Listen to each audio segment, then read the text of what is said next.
আসসালামু আলাইকুম, সিয়ান একসাথে সবাইকে স্বাগত। তো এখানে দেখতে পাচ্ছেন কোয়েল পাখিগুলো। এখানে দুই রকমের পাখি রয়েছে, দুই বয়সের।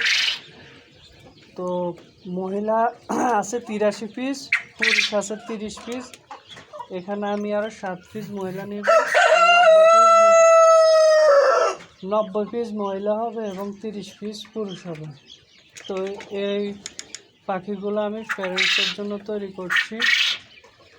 তো এখানে আমার কিছু পাখি ডিম দিচ্ছে, আর কিছু পাখির বয়স এখন 31 দিন আজকে। তো আশা করি আর 7-8 দিন পর থেকে ডিম দেওয়া শুরু করবে। তো সবাইকে ধন্যবাদ, সবাই ভালো থাকবেন, আল্লাহ হাফেজ।